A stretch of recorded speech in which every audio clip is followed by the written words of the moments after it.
भूतिया स्टेशन भाग 3। बाहर कुत्तों और इंसानों का रुदन लगातार बढ़ता ही जा रहा था। बिलास को अब सुबह 7 बजे की ट्रेन का इंतजार था। पहली ही रात उस पर भारी पड़ रही थी, लेकिन उसने भी हर परिस्थिति का डटकर सामना करने के लिए कमर कस ली थी। अपने कमरे में जाकर उसने चादर जमीन पर बिछाया और लेट गया। उसे लगातार महसूस हो रहा था कि कोई और भी उस कमरे में है। एक अजीब सा भारीपन लग रहा था उसके शरीर पर और कुछ आसपास के माहौल में। सब कुछ भूलकर वह कुछ देर के लिए गहरी नींद में जाना चाहता था। न जाने कब उसकी आंख लग गई और सपने में उसे अपनी बीवी और 2 छोटे बच्चे दिखाई पड़े। तीनों उसके कमरे के बाहर रेलवे पटरी पर सामान लेकर खड़े थे और बच्चे चिल्ला रहे थे, पापा हमें यहाँ से निकालो। सामने से एक ट्रेन पूरी रफ्तार में आ रही थी और बिलास चाहकर भी हाथ पैर नहीं हिला पा रहा था। बिलास हांफता हुआ नींद से उठकर बैठ गया।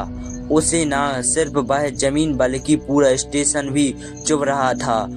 उस जगह का कोई बहुत ही डरावना अतीत रहा होगा, तभी इतनी अशांति थी। हर तरफ घड़ी में अभी 3 बज रहे थे और अब बिलास को नींद नहीं आ रही थी।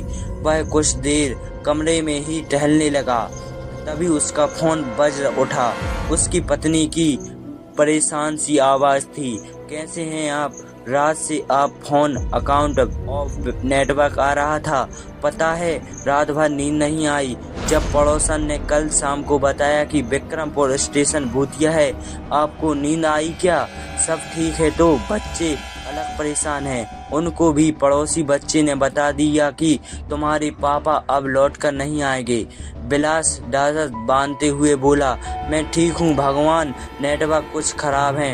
यहाँ का स्टेशन बहुत सुंदर है, डरने की कोई बात नहीं, जल्दी आऊँगा। मैं अभी तो ज्वाइन किया है, इतनी जल्दी यहाँ से छुट्टी नहीं मिलेगी। चलो अब सो जाओ आराम से और बच्चों को भी बता दो कि उनके पापा सुपरमैन हैं। पत्नी की आवाज़ सुनकर बिलास से नई ऊर्जा का संचार हुआ। उसकी बाबूजी अक्सर कहा करते थे कि जिसके पास परिवार की ताकत है उसे कोई शक्ति हरा नहीं सकती।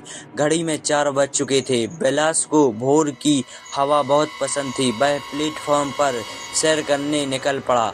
खेतों और सड़कों पर लोग दिखने लगे थे। गांव की तरफ की शुद्ध हवा आखिर शहरों में मिलती कहाँ है।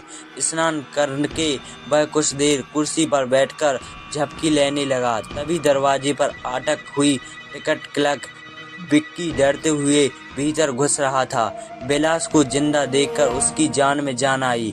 अरे सर, कैसी बीती पहली रात? लीजिए आपके लिए खस्ता कचौड़ी और दम आलू, गर्मा गर्म नाश्ता कीजिए। बिलास हंसते हुए बोला, भूतों के साथ पहली सुहाग रात थी।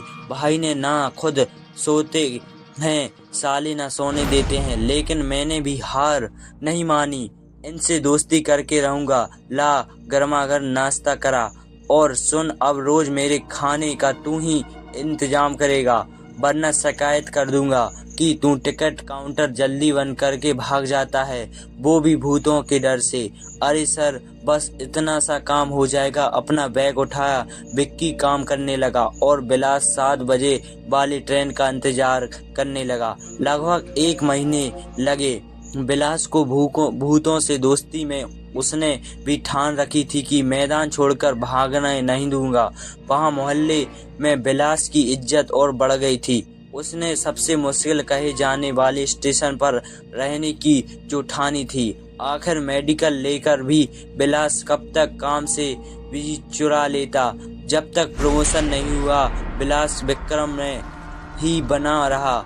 उसने कोई हटना वाला था कि नहीं। भूतों के साथ लगभग 5 साल बिताकर बिलास ने अपने अनुभवों पर एक किताब लिख डाली, भूतों का सह अस्तित्व। उसने बताया कि कैसे वही भूत जो उसे शुरू में डराते थे धीरे धीरे चलकर उसके दोस्त बन गए। उन्होंने उसकी मजबूरियों को समझा और उसके साफ मन को समझा। कभी कोई उसके बगल में लेट जाता था तो कभी उसकी कुर्सी पर बैठा रहता। उनका स्पर्श उसे ढंग का एहसास कराता।